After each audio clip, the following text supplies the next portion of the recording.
Hello, everyone. So, let's talk about something incredibly important in social care: medicines. Getting medication right is one of the most vital jobs a care worker does every day. When we handle medicines correctly, we help people stay well, manage their health conditions, and live their best possible lives. It's more than just handing over a tablet. It's about showing care, respect, and ensuring safety. Think of it as a superpower. Your knowledge and careful actions protect health and well-being, making a huge difference in daily comfort and long-term health. This is a big responsibility, but with the right understanding, you can be brilliant at it. To handle medicines safely, we first need to understand the rules. In the UK, several important laws act as our rule book, telling us what we can and cannot do. The main one to know is the Medicines Act 1968. Medicines Act 1968 and Misuse of Drugs Act 1971. This big important law governs everything to do with medicines, including how they are made, sold, and given to people. It sets out the framework that ensures all medicines are safe, effective, and of good quality. For care workers, this law helps define how you can support someone with their medication. It's the foundation of all the procedures and policies your workplace will have in place. Another very important law is the Misuse of Drugs Act 1971. This one is specifically for a special group of medicines called controlled drugs. These are medicines that have a high potential for being misused, so there are extra strict rules for them. Think of strong painkillers like morphine or certain medicines for anxiety. This act, along with its supporting regulations, tells us exactly how to store, administer, record, and dispose of these drugs. Not all medicines are the same. The law groups them into different categories or classes. Understanding these classes helps you know how they should be handled. PGSLCD. The most common type you will see is prescription-only medicines. POMs. These can only be supplied or prescribed by a qualified health professional: doctor, dentist, specialist, nurse, prescriber. They are prescribed for a specific person to treat a specific condition. You can't just buy them in a shop. They require a legal prescription after assessment. Next up, pharmacy medicines labelled with a P. These don't need a prescription, but must be sold from a registered pharmacy under pharmacist supervision. The pharmacist makes sure the medicine is appropriate. So, we have all these big, important laws. But how do they apply to your day-to-day work? This is where your organization's policies and procedures come in. Think of the laws as the main rule book for the entire country. Your workplace policies are the team's strategy for how you follow those rules in your setting. Every care provider must have a clear written policy on the management of medicines. This policy translates legal requirements from acts like the Medicines Act and the Misuse of Drugs Act into practical, step-by-step instructions for you. This policy is your best friend for medication safety. It should cover everything from start to finish. It will tell you how to receive medicines into the care home. It will tell you how to receive medicines into a person's house. It will tell you how to store them safely. It will tell you how to administer them correctly. It will tell you what to do when a medicine is refused. It will also detail the exact process for recording every single dose you give.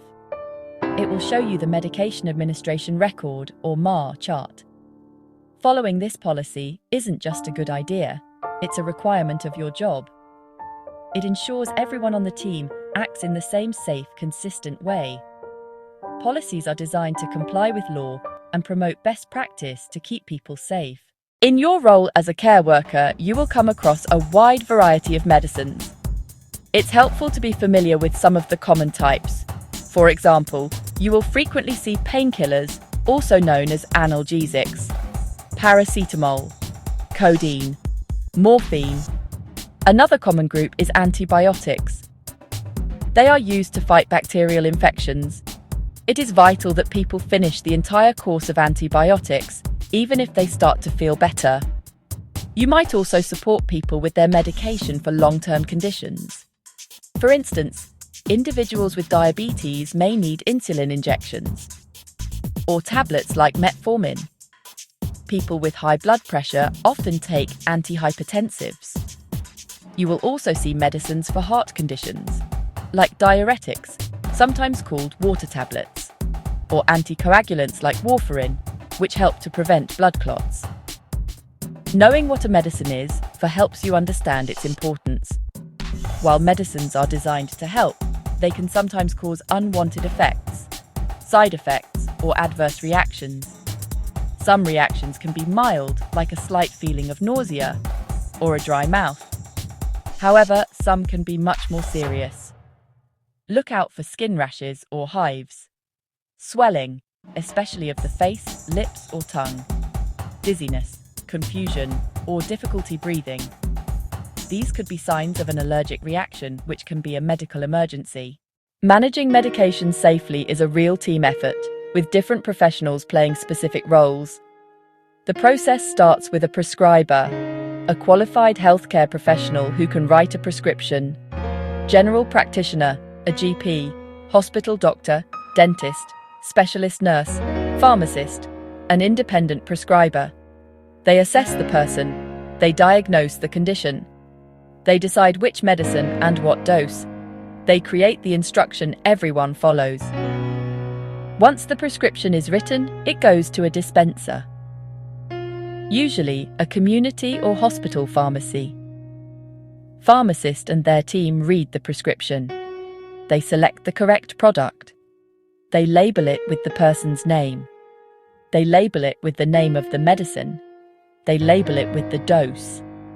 They label it with instructions for how to take it. Every time you support someone with their medication, you must remember the core principles of care: consent, dignity, privacy, active involvement.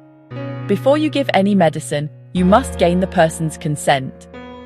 This means you should tell them what medicine you are giving them and what it is for, and they must agree to take it.